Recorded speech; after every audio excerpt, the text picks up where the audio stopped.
I watched my sister Isabella slip the diamond necklace into my purse with the same calculated precision she'd used to destroy my life for the past 15 years. What she didn't know was that this time, I was ready for her. The security cameras I'd secretly installed in our shared apartment had captured everything. Her picking the lock on Mom's jewelry box with the set of tools she kept hidden in her makeup case. Her carefully placing the heirloom piece among my belongings while humming that little tune she always hummed when she was pleased with herself. Even her practiced expression of shock as she prepared to discover it there in 20 minutes. But I didn't say a word. I let her make her phone calls, let her summon the whole family for another intervention about my stealing problem, let them all look at me with that familiar mixture of disappointment and disgust that had become as natural as breathing in our household. Because Isabella's wedding was in 6 months, and I had learned patience in my previous life. The first time I lived through this nightmare, I had died at 26, overdosing on sleeping pills in a dingy studio apartment that smelled like mold and despair, completely alone, and convinced that everyone who'd ever claimed to love me was right. I was worthless, a thief, a liar who'd never amount to anything. The family had cut me off completely by then, believing Isabella's carefully constructed narrative that I'd been stealing from them for years. They'd even banned me from attending her wedding to Marcus Whitfield, the heir to a hotel empire. The same wedding where she'd worn the stolen necklace like a crown while giving interviews to society magazines about overcoming the heartbreak of having a criminal for a sister. But death had given me the greatest gift imaginable: a second chance. When I woke up on my 16th birthday, tears streaming down my face from memories of a future that felt more real than the present, I knew exactly what was coming. Every lie Isabella would tell, every piece of evidence she'd plant, every family member she'd turn against me with her silver tongue and crocodile tears. This time, I wouldn't be the naive girl who believed family meant loyalty. This time, I would be ready. The years of systematic abuse began when our father died, and Mom remarried Isabella's father when I was 8 and she was 10. Richard Chen was a successful businessman who'd spoiled his daughter rotten after his first wife died in a car accident, and Isabella couldn't stand having to share her father's attention and resources with a stepdaughter. But she was cunning even then, never cruel where the adults could see. It started small, my homework disappearing before important tests, forcing me to explain to teachers why I hadn't completed assignments I'd spent hours working on. My favorite clothes would get accidentally ruined in the wash, always right before important events. My friends would mysteriously receive messages from my social media accounts saying I'd talked badly about them, messages I never remembered sending because Isabella had figured out my passwords and was systematically poisoning my relationships. The psychological warfare escalated as we grew older. Isabella had an uncanny ability to read people, to understand exactly what would hurt them most, and she used that gift like a weapon. She knew I was insecure about my appearance after going through an awkward phase in middle school, so she'd make subtle comments about my clothes, my hair, my weight. Never anything so obvious that adults would notice, but constant little cuts that bled my confidence away drop by drop. She knew I craved approval from our parents, so she'd position herself as the responsible daughter helping to manage her troubled stepsister, making sure that every small mistake I made was magnified while her own errors were minimized or blamed on stress from dealing with me. By high school, Isabella had perfected her technique and expanded her scope. She was student body president, homecoming queen, valedictorian, the golden child who could do no wrong in our parents' eyes or anyone else's. Her teachers adored her. Her classmates envied her. Our extended family treated her like a princess while I became increasingly invisible. When she started framing me for theft, first claiming I'd stolen money from her purse, then suggesting I'd taken jewelry from classmates during sleepovers, no one questioned her word. After all, she was the responsible one, the achiever, the daughter who brought home awards and scholarship offers. I was just the troubled stepdaughter who'd never quite fit into the family picture. The first theft accusation came during my junior year. Isabella claimed that a $100 bill she'd been saving for a class trip had disappeared from her wallet, which she'd left on her desk while showering. She found the money in my backpack the next day, folded inside my history textbook.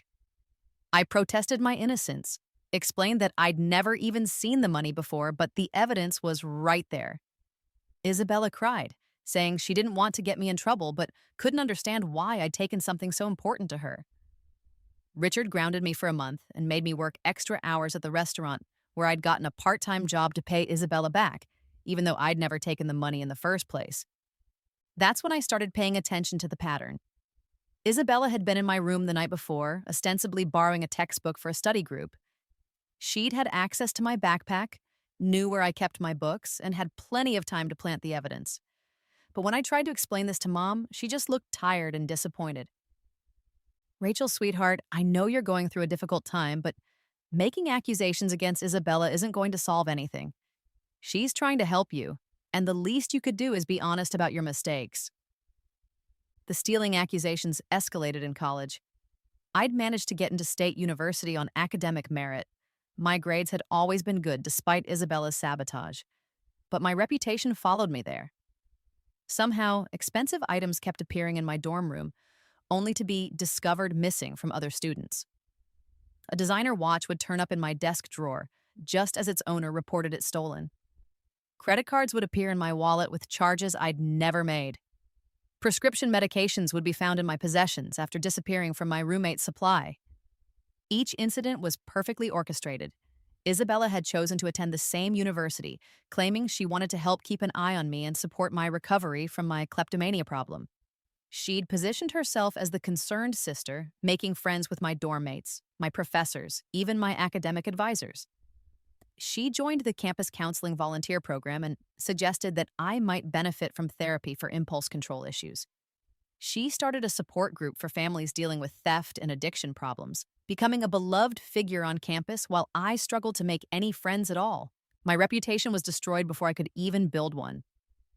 I switched dorms twice, trying to escape the whispers and suspicious looks, but Isabella's influence followed me everywhere. She had a gift for making friends, for positioning herself as the victim of circumstances beyond her control, the good daughter saddled with a sister who couldn't control her criminal impulses. People wanted to help her, to protect her from the embarrassment and heartbreak of my supposed crimes. They organized fundraisers to replace the items I'd allegedly stolen, wrote letters of support when she applied for leadership positions, nominated her for awards recognizing her dedication to helping others despite personal hardship. I switched schools twice during college, hoping a fresh start might give me a chance to build an identity separate from Isabella's narrative. But she was always one step ahead. She'd call the admissions offices at my new schools, tearfully explaining that she was worried about her sister's mental health and wanted to make sure the counseling staff was aware of my history. She'd reach out to my new roommates through social media, introducing herself as the concerned sister and sharing carefully edited stories about my past incidents. By the time I arrived at each new school, the groundwork for my destruction had already been laid. The summer before my senior year, Isabella's campaign escalated to criminal levels. She'd gotten an internship at a high-end jewelry store in the city, a position she'd secured through Richard's business connections. Within 2 weeks of starting work, expensive pieces began disappearing from the store's inventory. Isabella naturally was devastated when the missing jewelry was discovered in my apartment during a surprise visit she'd arranged with Mom and Richard. "I just can't understand it," she sobbed as the police handcuffed me in front of my neighbors. "I got her that internship because I thought having responsibility would help her, but she's been stealing from my workplace. How am I supposed to face my supervisors? They trusted me, and Rachel has destroyed my credibility." The charges were eventually dropped when the store's security footage was too damaged to provide clear evidence, but the damage was done. My name and photo appeared in the local newspaper under headlines about college student theft rings. My academic scholarship was revoked due to the moral character clause in my award letter. Richard refused to pay for my final year of tuition, saying he wouldn't enable my criminal behavior and Mom couldn't afford to cover the costs on her teacher's salary. I was forced to drop out 3 credits short of graduation, moving back home in defeat while Isabella completed her senior year as class president, graduation speaker, and recipient of multiple awards for community service and character excellence. She gave an interview to the campus newspaper about the challenges of supporting a family member through addiction and mental health struggles, becoming a poster child for resilience and family loyalty. The years after college were a blur of minimum wage jobs, failed relationships, and mounting despair.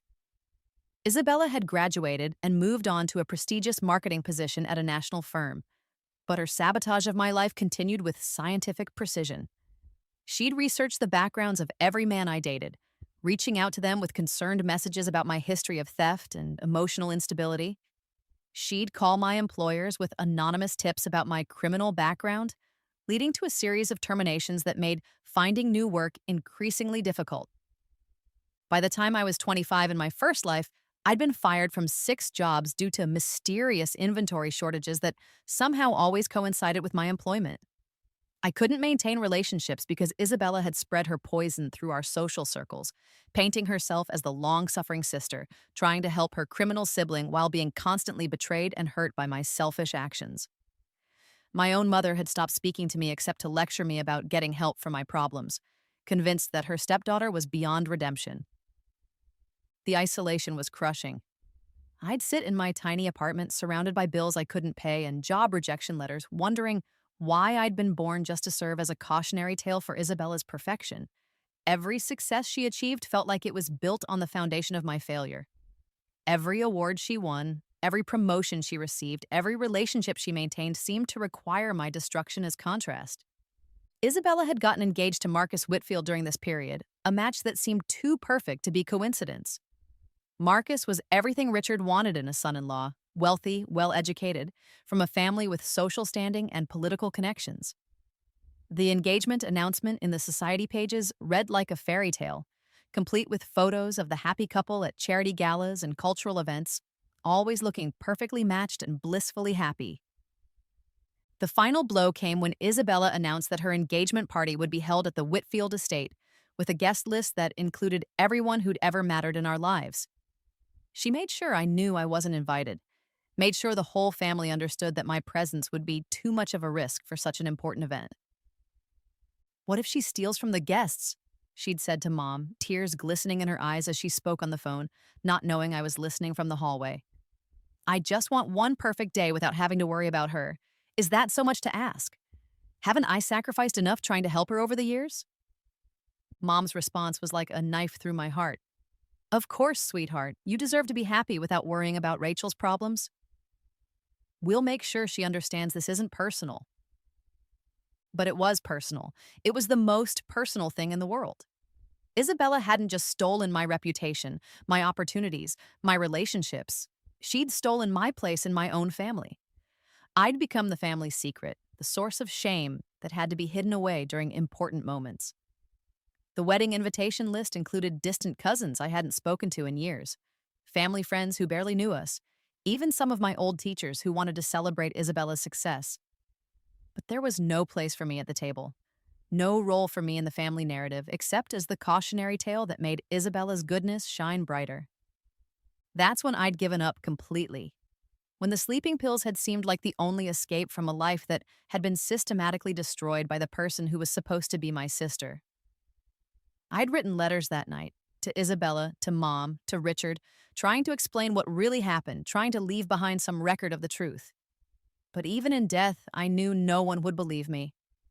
Isabella's version of events was too well established, too perfectly constructed. I would die as I had lived in those final years, alone, discredited, and convinced of my own worthlessness. But consciousness didn't end with the overdose. Instead, I found myself floating in a space between sleeping and waking, watching my life play out like a movie, where I could see all the moments I'd missed the first time around. I watched Isabella practicing her expressions in the mirror before each performance. I saw her researching my boyfriends online, learning their insecurities so she could craft the perfect messages to drive them away. I witnessed her carefully timing her thefts to coincide with my presence, her meticulous planning of each frame job, her calculated cultivation of relationships that served her narrative about my criminal tendencies. Most importantly, I saw the moments when she'd let her mask slip, when she was alone and thought no one was watching. The satisfied smile when she hung up after successfully getting me fired from another job. The careful way she'd practiced crying before calling Mom with news of my latest betrayal. The detailed journals she kept, documenting her psychological warfare campaigns like a general planning military strategy. I understood finally that Isabella's destruction of my life hadn't been reactive or defensive. It hadn't been about protecting herself or her opportunities from competition. It had been pure sadism, the systematic torture of someone she saw as weak and available for victimization. She'd enjoyed every moment of my pain, had drawn energy and satisfaction from my suffering in ways that went far beyond simple sibling rivalry or even sociopathic manipulation. When I woke up on my 16th birthday, tears streaming down my face from memories of a future that felt more real than the present, I knew exactly what was coming and exactly what I had to do about it. Every lie Isabella would tell, every piece of evidence she'd plant, every family member she'd turn against me with her silver tongue and crocodile tears. This time, I wouldn't be the naive girl who believed family meant loyalty. This time, I would be ready. But more than that, I would be patient. I would be methodical. I would give Isabella exactly the kind of systematic, long-term destruction she'd given me, except mine would be based on truth instead of lies, justice instead of sadism, and evidence instead of manipulation. The early years of my second life were an exercise in self-control that tested every limit of my patience. I had to watch Isabella begin her campaign against me all over again, had to endure the small cruelties and calculated sabotages while pretending to be the same naive girl I'd been the first time around. But this time, I was documenting everything. I started with a journal, recording every incident with dates, times, and witnesses. When Isabella borrowed my homework and returned it damaged, I noted the excuse she gave and the teacher's reaction. When my clothes were ruined in mysterious washing machine accidents, I documented the specific items and the patterns of damage. When friends began acting cold toward me after receiving messages I'd never sent, I screenshotted the conversations and traced the IP addresses back to Isabella's devices. The digital forensics skills I developed during this period came from necessity, but they would serve me well in my eventual career. I taught myself programming, networking, and cybersecurity through online tutorials and library books, driven by the need to prove Isabella's manipulations. I learned to recover deleted files, trace anonymous messages, and document digital evidence in ways that would hold up in court.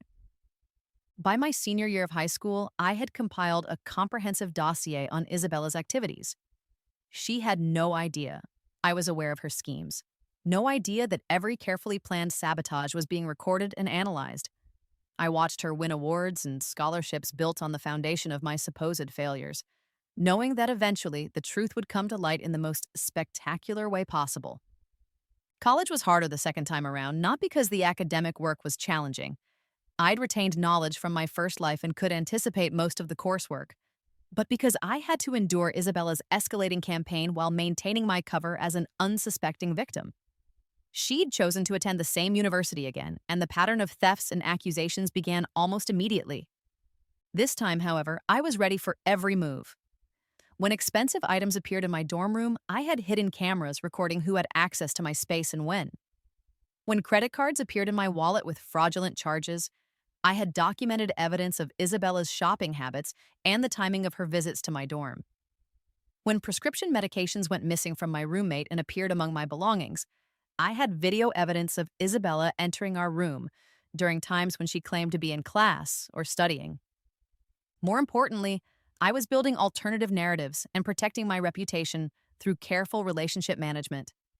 I cultivated friendships with people Isabella hadn't thought to target, built study groups and social connections outside her sphere of influence, and gradually established myself as a trustworthy, reliable person whose character was inconsistent with the thefts being pinned on me.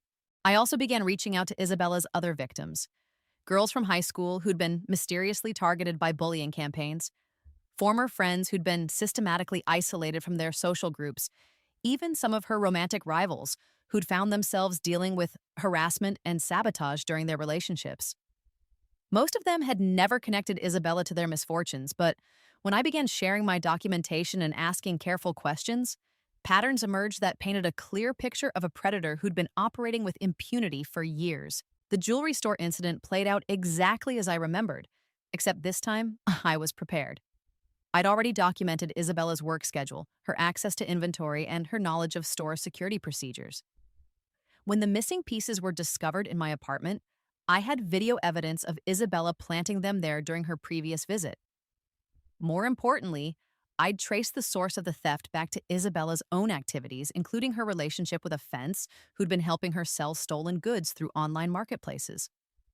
The criminal charges were dropped when my lawyer presented evidence that not only proved my innocence, but implicated Isabella as the actual thief.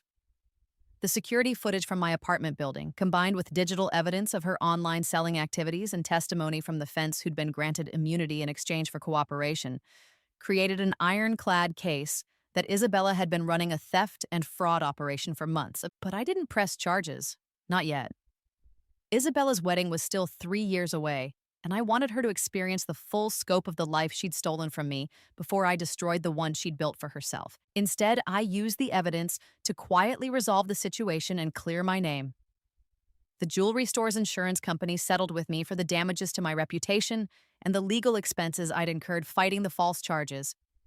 The settlement money allowed me to transfer to a better university and establish myself in a new environment where Isabella's influence couldn't follow me. Isabella, meanwhile, had to deal with the consequences of her theft operation being exposed. She wasn't criminally charged due to lack of evidence that would hold up in court.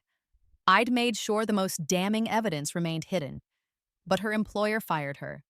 Her internship program expelled her. And her reputation in our hometown was severely damaged. Richard was furious that his business connections had been used to facilitate theft, and even Mom began to question the version of events they'd been told about my supposed criminal tendencies.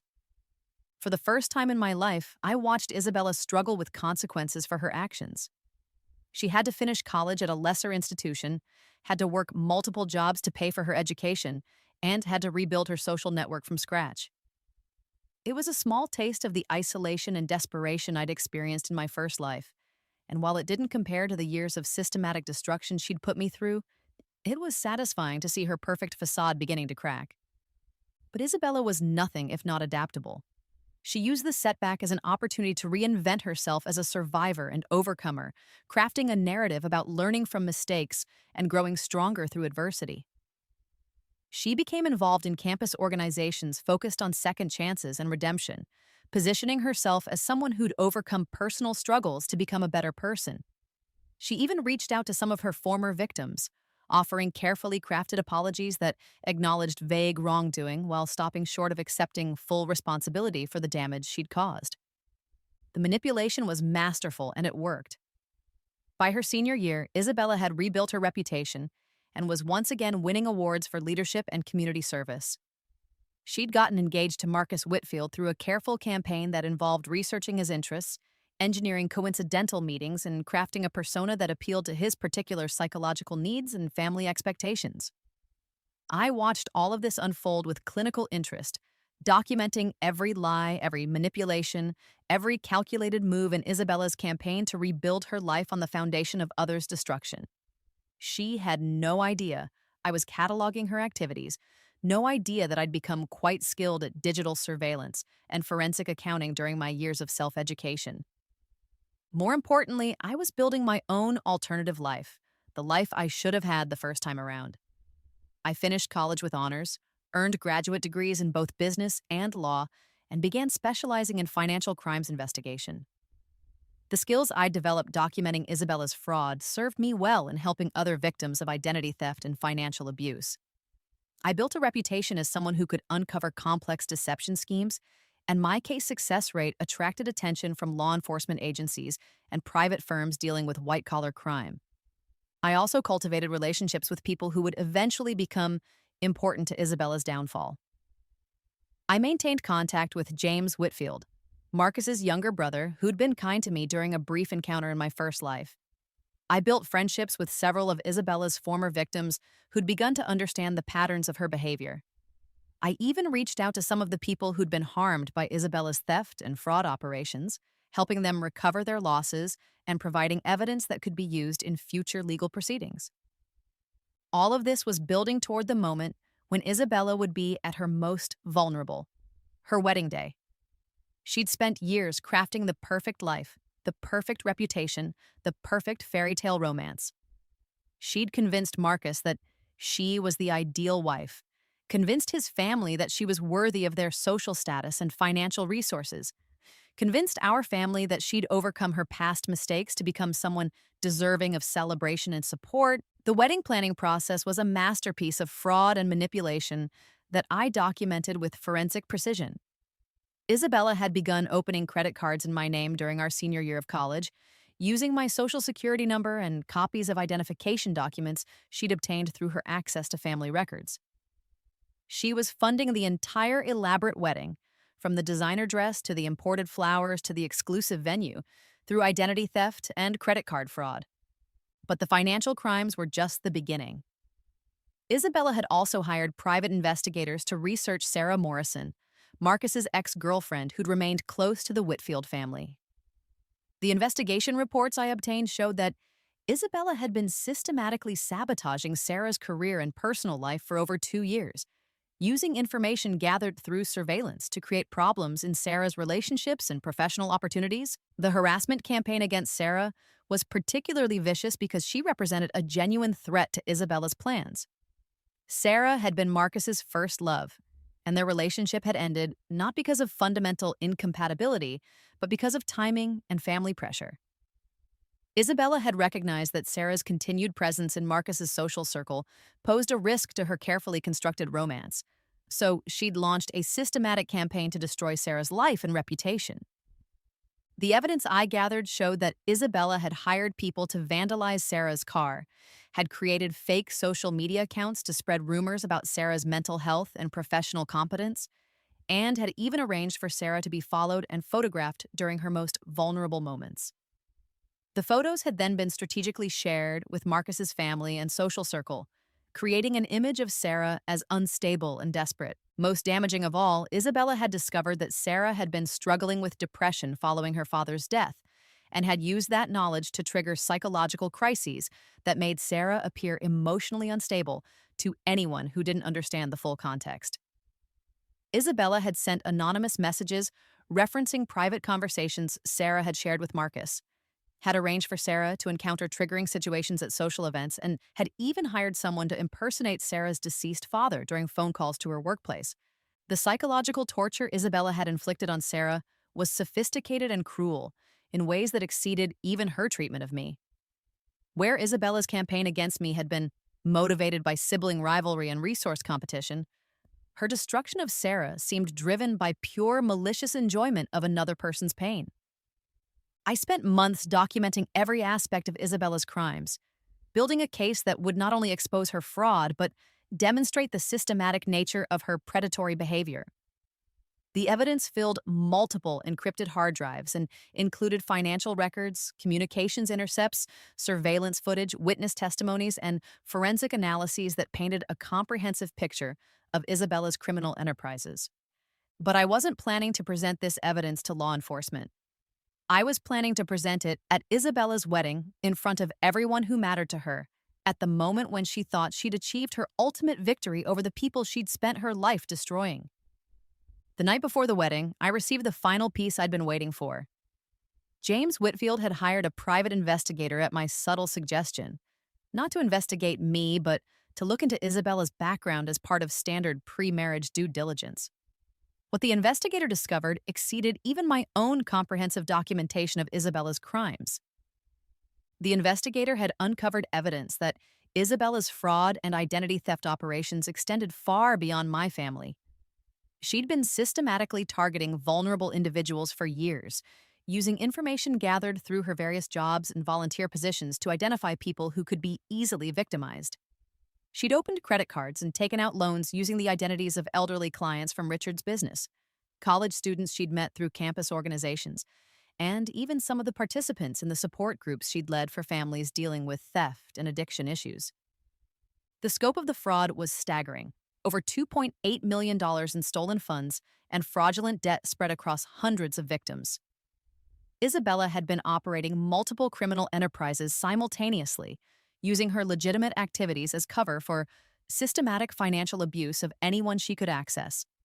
She'd been particularly skilled at targeting people who were unlikely to discover the fraud quickly, or who lacked the resources to fight back effectively.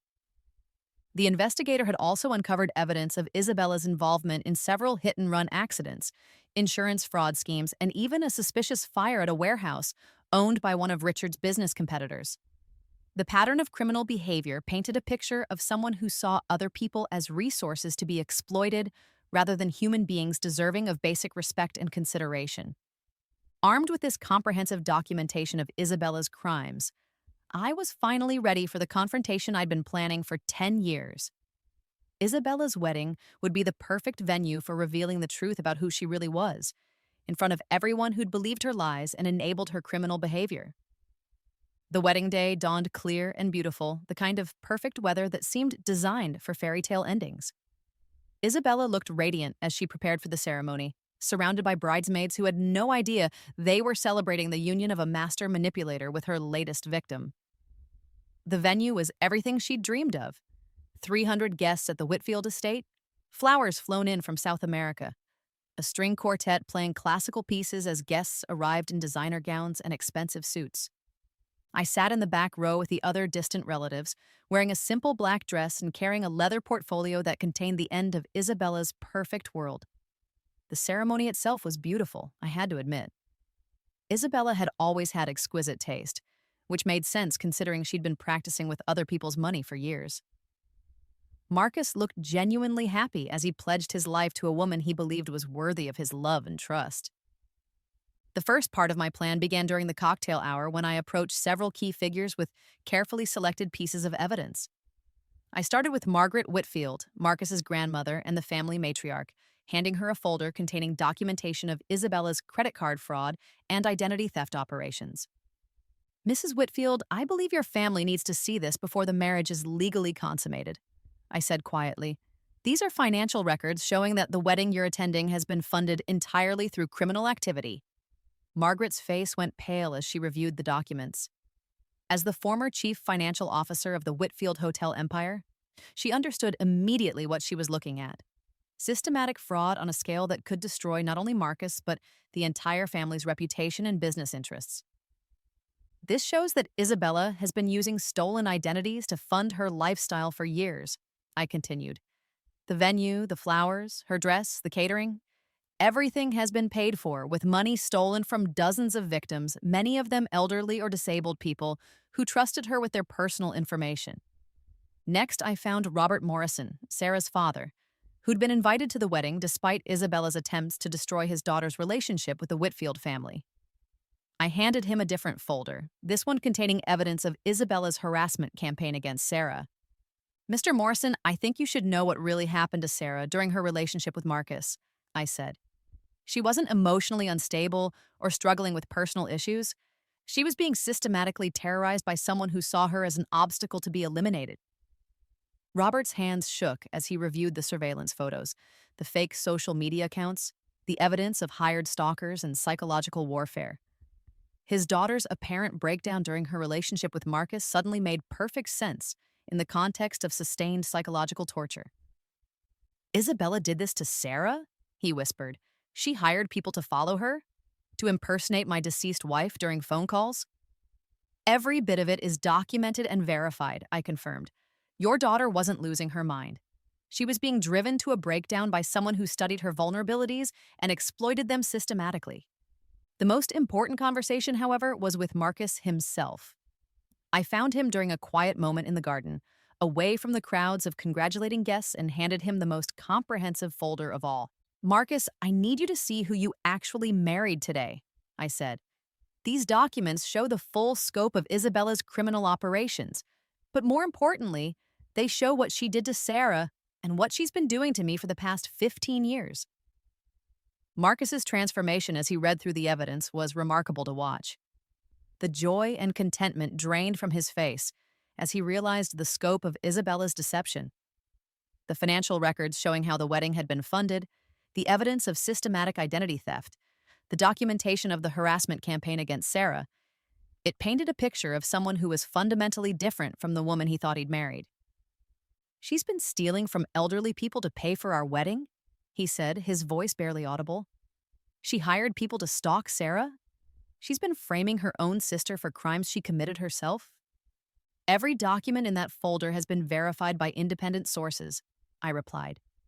"The FBI has been building a case against her for months, based on evidence I've been providing. The only reason she hasn't been arrested yet is because I asked them to wait until after today. Marcus looked up at me with a mixture of horror and confusion. Why would you want them to wait? Because Isabella destroyed my life systematically, publicly, and methodically, I said. I wanted her to experience the same kind of public humiliation and devastating loss she inflicted on me and others. I wanted her to have something precious to lose before I took it away. The conversation with Marcus was the catalyst that brought everything else together. Within an hour, the key figures at the wedding were comparing notes and realizing the full scope of what they were dealing with. Margaret Whitfield called the family's attorneys, who confirmed that the evidence was sufficient to support criminal charges and civil lawsuits.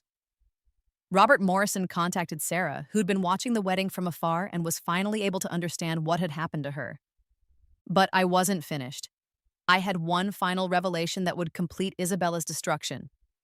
During the dinner hour, as Isabella basked in the glow of what she thought was her ultimate triumph, I approached the microphone that had been set up for toasts and wedding speeches. The room fell quiet as I began to speak, and I could see Isabella's face change from confusion to alarm as she realized I was about to say something she couldn't control. Good evening, everyone. For those who don't know me, I'm Rachel Chen, Isabella's stepsister. I'd like to share some thoughts about the bride on this special day. Isabella started to stand, probably planning to interrupt or redirect the conversation, but Marcus placed a hand on her arm, his face grim. The evidence I'd shown him had convinced him to let me speak, regardless of what Isabella wanted. Isabella and I have been family for 15 years, I continued, and during that time, I've had the unique opportunity to observe her remarkable talent for getting what she wants. She's truly gifted at reading people, understanding their weaknesses, and exploiting those weaknesses to achieve her goals. The room was absolutely silent now, with guests beginning to sense that this wasn't going to be a typical wedding toast. I could see confusion on some faces, alarm on others, and growing horror on the faces of people who'd already seen the evidence I distributed. For example, Isabella identified early in her relationship with Marcus that his family valued financial responsibility and good character. So, she created an elaborate fiction about her background and values, while secretly funding her lifestyle through identity theft and credit card fraud. The beautiful wedding you're attending tonight has been paid for entirely with money stolen from dozens of victims, many of them elderly people who trusted Isabella with their personal information. The murmur that went through the crowd was like a wave building momentum. Isabella stood up, her face white with shock and fury, but I continued speaking before she could interrupt. Isabella also recognized that Marcus's continued friendship with his ex-girlfriend Sarah posed a threat to their relationship.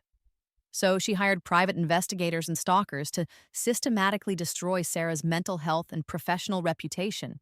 The psychological torture campaign included impersonating Sarah's deceased mother during phone calls to her workplace and arranging for her to be followed and photographed during her most vulnerable moments. The murmur had become a roar of shocked conversation. Guests were looking at Isabella with expressions of horror and disgust, and I could see some people beginning to leave their seats. Margaret Whitfield was speaking urgently with several men in expensive suits who I assumed were family attorneys.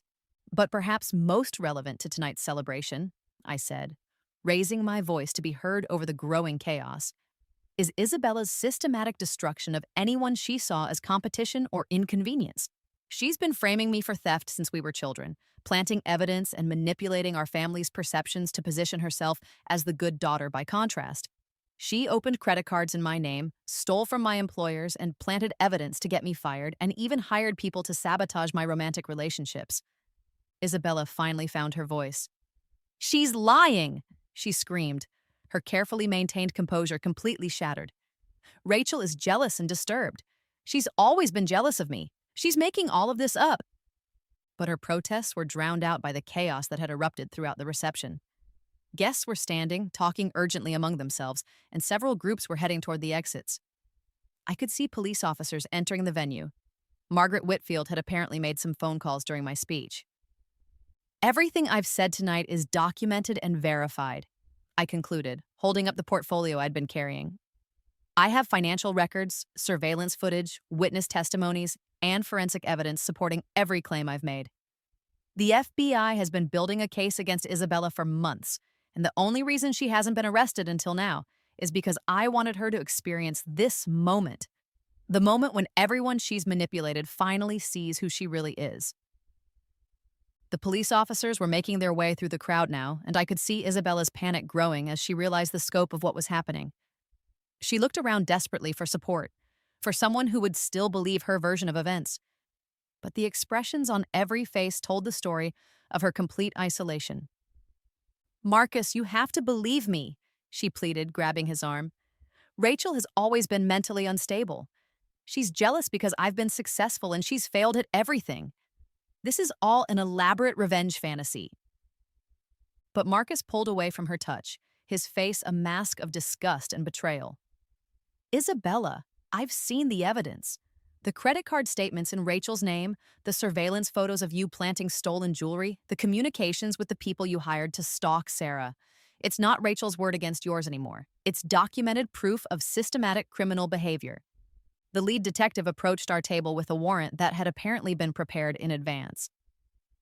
"Isabella Chen, you're under arrest for identity theft, credit card fraud, stalking, harassment, and conspiracy to commit financial crimes. You have the right to remain silent." Isabella's arrest in her wedding dress became the defining image of her downfall. The photos that appeared in newspapers and online showed her being led away in handcuffs, her $50,000 designer gown trailing in the mud, her carefully applied makeup running down her face as she screamed accusations at me, at Marcus, at anyone who would listen. But the arrest was just the beginning of Isabella's comprehensive destruction. Within days of the wedding, dozens of her victims began coming forward with additional evidence of fraud, theft, and harassment. The support group she'd led for families dealing with addiction and theft had been infiltrated with people she was actively victimizing, using their personal information shared during group sessions to open fraudulent accounts and steal their identities. The investigation expanded to include Richard's business, where Isabella had been using her access to client information to identify potential victims for her fraud schemes. Several of Richard's elderly clients discovered that their identities had been stolen and their credit destroyed by someone they'd trusted with their most personal financial information. Sarah Morrison came forward with her own comprehensive documentation of Isabella's harassment campaign, including recordings of the phone calls where someone impersonated her deceased mother, photographs of the stalkers Isabella had hired, and evidence of the systematic sabotage of her career and relationships. Sarah had been quietly building her own case for years, waiting for the right moment to reveal the truth about what had happened to her. The media attention was intense and unforgiving. Isabella's story became a cautionary tale about the dangers of social media manipulation and identity theft, with news programs featuring interviews with her victims and experts analyzing her psychological profile. The contrast between her public persona as a community leader and victim advocate and her private reality as a systematic predator fascinated journalists and true crime enthusiasts. Richard's business nearly collapsed under the weight of the scandal. Clients fled when they learned that their trusted financial advisor had allowed his daughter to steal their identities and destroy their credit. Lawsuits poured in from victims seeking compensation for their losses, and regulatory agencies launched investigations into the security practices that had allowed Isabella's crimes to continue for so long. Mom was devastated when she learned the full scope of what Isabella had done to me over the years. The security footage I showed her of Isabella planting evidence, the documentation of systematic sabotage, the evidence that Isabella had been intercepting and hiding Dad's medical bills during his final illness. It shattered her understanding of the family dynamics she'd believed in for 15 years. "I failed you completely," she sobbed as we sat in her kitchen, surrounded by boxes of evidence. "I believed her lies about you being troubled and criminal, and all along she was destroying your life systematically. I should have seen it. I should have protected you." The revelation about Dad's medical bills was particularly devastating because it contained enough truth to be believable. Isabella had indeed been managing his mail during his final months, ostensibly to help organize his medical care and insurance claims. But I'd discovered evidence that she'd been intercepting and delaying critical communications from his oncologist, causing treatment delays that may have contributed to his death.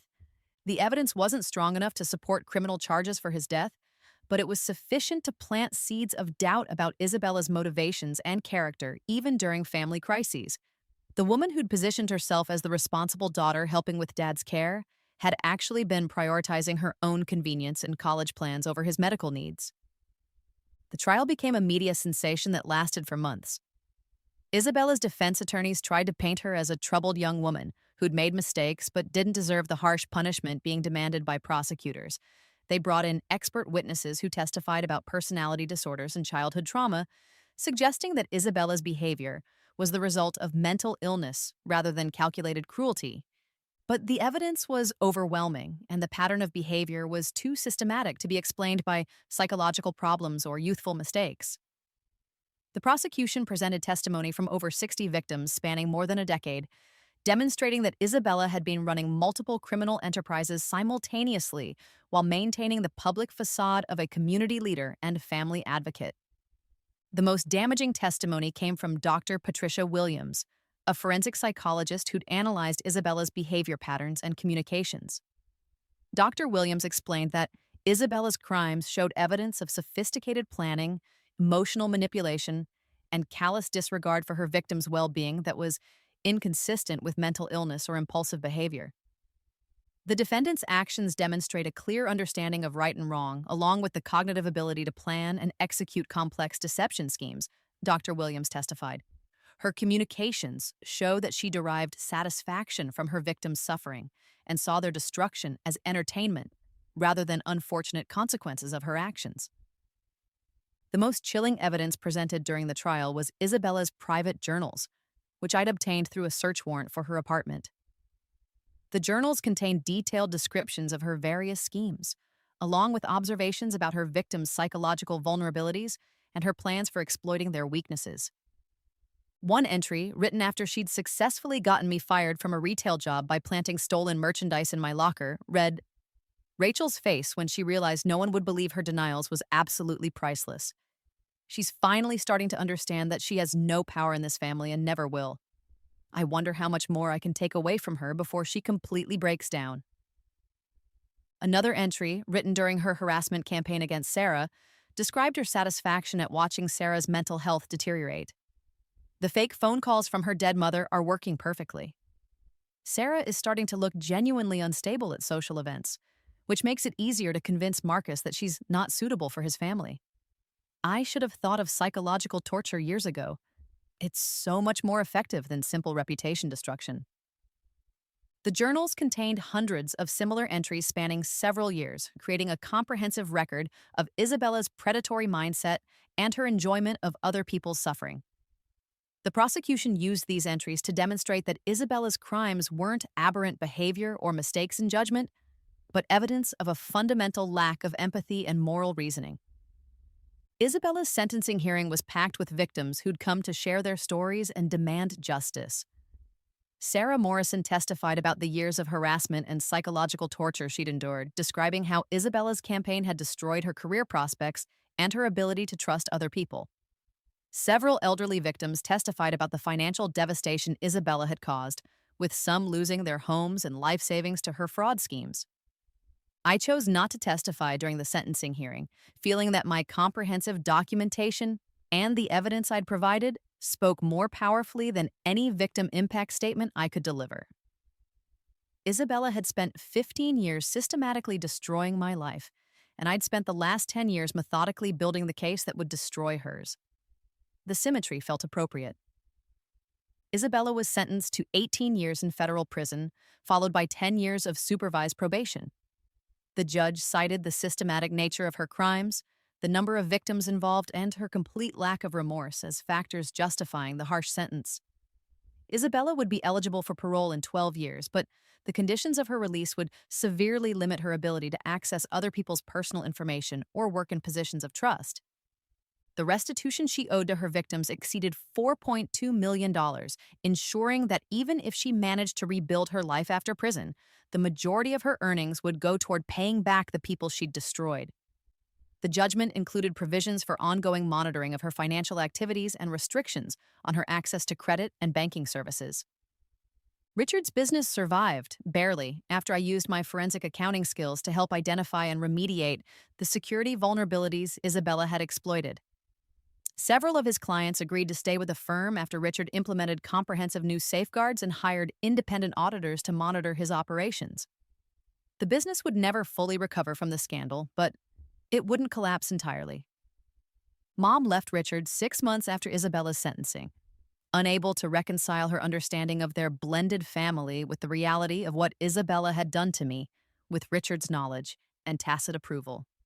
She moved across the country to live with her sister, spending her remaining years in therapy trying to understand how she'd failed to protect her stepdaughter from systematic abuse. Richard himself was never criminally charged, but the civil lawsuits from Isabella's victims left him financially devastated. He'd enabled her crimes through negligence and willful blindness, providing her with access to sensitive information while ignoring obvious red flags about her behavior. The guilt and financial stress led to a series of health problems that left him a broken man within 2 years of Isabella's conviction. Marcus had the marriage annulled within a week of Isabella's arrest, citing fraud and deception as grounds for voiding the entire relationship. The prenuptial agreement Isabella had signed protected the Whitfield family's assets, but it also meant she had no claim to their resources for her legal defense. She faced the criminal charges completely alone, with only a court-appointed attorney to represent her interests. The Whitfield family's reaction to the scandal was swift and comprehensive.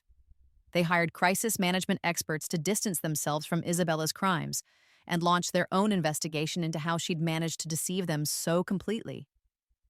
The investigation revealed that Isabella had researched the family extensively before beginning her campaign to win Marcus's affection, using public records and social media to craft a persona that appealed to their specific values and expectations.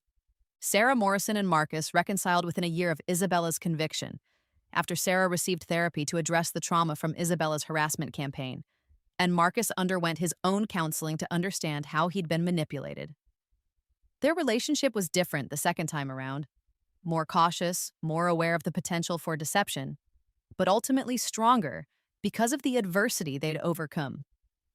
Sarah and I became close friends during this period, bonding over our shared experience of being targeted by Isabella's systematic cruelty. Sarah had genuinely loved Marcus during their first relationship, but Isabella's psychological warfare had convinced him that Sarah was emotionally unstable and potentially dangerous.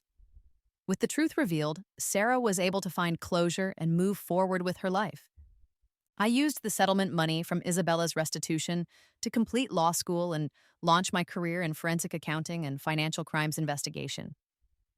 The skills I'd developed documenting Isabella's fraud served me well in helping other victims of identity theft and financial abuse, and my case success rate attracted attention from law enforcement agencies and private firms specializing in white-collar crime. My work became my passion in ways I'd never experienced during my first life. Every case I solved, every victim I helped, every predator I exposed felt like validation that my suffering had served a purpose beyond simply surviving Isabella's cruelty. I was using the knowledge I'd gained from being systematically victimized to protect other people from similar experiences. Within 5 years of Isabella's conviction, I'd established my own consulting firm specializing in complex fraud investigations. Chen and Associates Financial Crimes Investigation became known for handling cases that other firms couldn't solve, particularly those involving family members or trusted individuals who'd exploited their access to commit systematic financial abuse. The irony wasn't lost on me that Isabella's destruction of my life had ultimately led to my finding my true calling. If she hadn't spent years forcing me to become an expert in her deception techniques, I never would have developed the skills that made me successful in exposing other people's financial crimes. Her cruelty had inadvertently given me the expertise that would define my career and my contribution to society. Isabella's letters from prison began arriving about 2 years into her sentence. They were masterpieces of manipulation and self-pity, full of apologies that blamed her actions on mental illness, childhood trauma, addiction, and societal pressure. She described herself as a victim of circumstances beyond her control, someone who'd made mistakes but was fundamentally a good person, deserving of forgiveness and support. The letters always ended with requests for money, legal assistance, or help contacting publishers who might be interested in her redemption story. Isabella had apparently decided that her notoriety could be monetized, and she was working on a book about overcoming adversity and finding redemption through personal growth and spiritual awakening. I never responded to the letters, but I kept them as evidence of Isabella's continued refusal to accept responsibility for her actions. Even facing the consequences of systematic criminal behavior, she remained committed to positioning herself as the victim of circumstances rather than the architect of her own destruction. The most telling aspect of Isabella's prison letters was their complete focus on her own suffering and rehabilitation, with no genuine acknowledgement of the pain she'd caused her victims. She wrote extensively about the challenges of prison life, the unfairness of her sentence, and her plans for rebuilding her life after release. But she never mentioned the elderly people whose life savings she'd stolen, or the young women whose mental health she'd systematically destroyed for entertainment.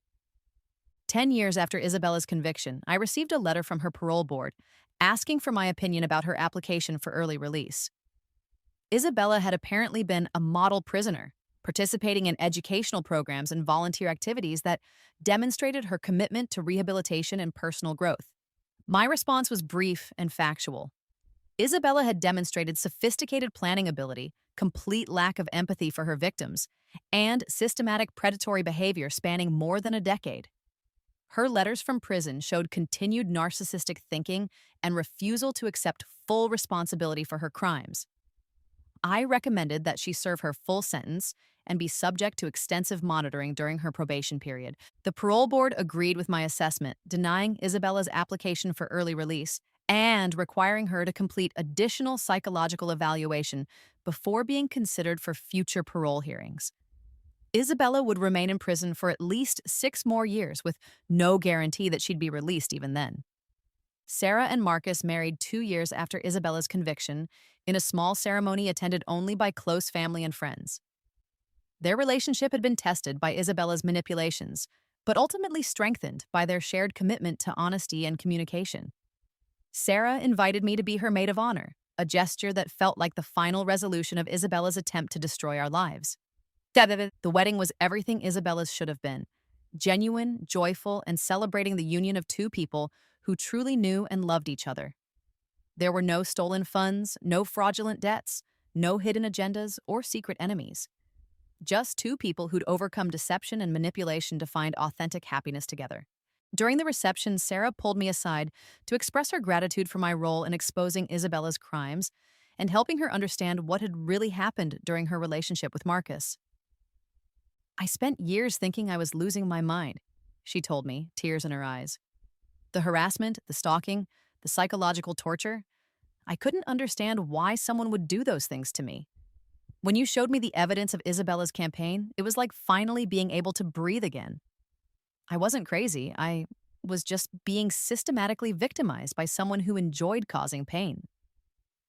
Mom attended the wedding, having made peace with her role in enabling Isabella's abuse and committed to rebuilding her relationship with me. The process wasn't easy. 15 years of believing lies about my character couldn't be overcome quickly, but Mom was determined to understand how she'd failed to protect me and to make whatever amends were possible. "I should have seen the patterns," she told me during one of our therapy sessions. "The way Isabella always had explanations for everything, the way problems seemed to follow you wherever you went, the way she positioned herself as the responsible daughter trying to help with your issues. I wanted to believe that she was good, and you were troubled because it was easier than acknowledging that I'd married into a family where systematic abuse was happening under my nose."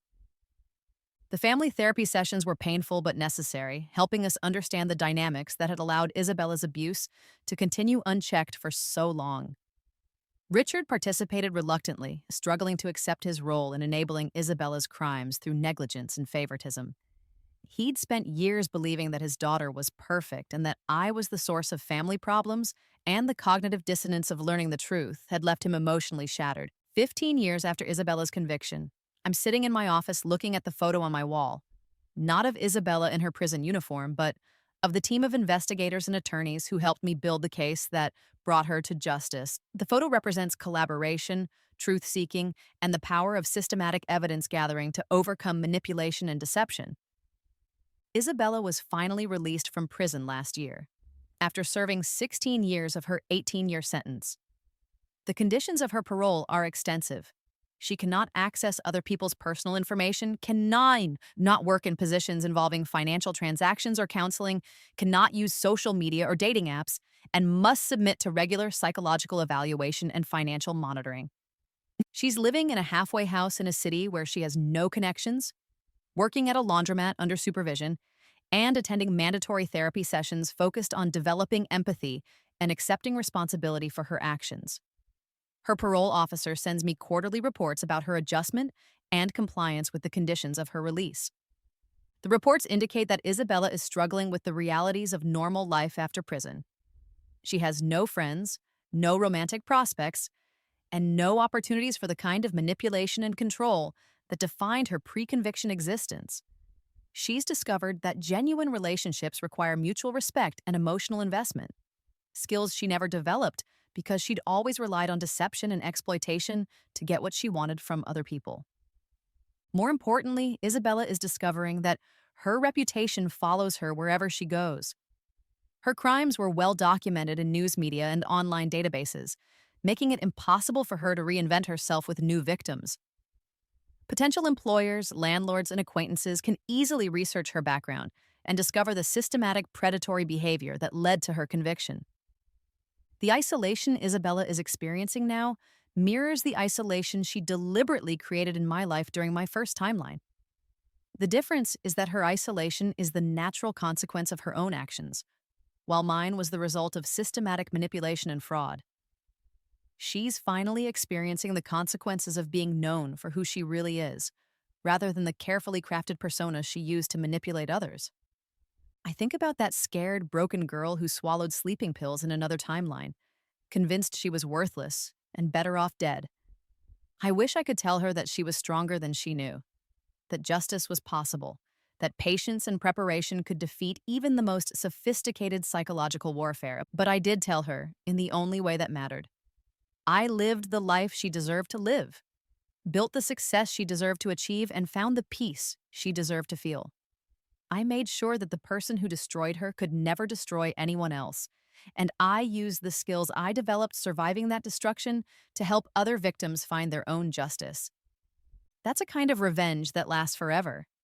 Not the temporary satisfaction of seeing an enemy suffer, but the permanent knowledge that truth ultimately prevails over deception, that systematic evil can be defeated by systematic good, and that victims can become survivors who protect others from experiencing the same harm. Isabella's wedding day was indeed the perfect moment to present the evidence, but not because it was the moment of her greatest happiness. It was the moment when her mask finally slipped completely, when everyone who'd believed in her discovered who she really was, when the gap between her public persona and private reality became impossible to ignore. The real victory wasn't destroying Isabella's wedding or sending her to prison. The real victory was building a life based on truth, justice, and protecting others from the kind of systematic abuse I'd survived. Isabella had tried to erase me from existence, to make me believe I was worthless and deserving of punishment. Instead, I became someone whose existence made the world measurably safer for vulnerable people, someone whose work protected others from predators like Isabella, someone whose life had meaning and purpose beyond surviving her cruelty. That's the best revenge of all, becoming everything your enemy tried to prevent you from becoming, and using that success to ensure they can never hurt anyone else the way they hurt you.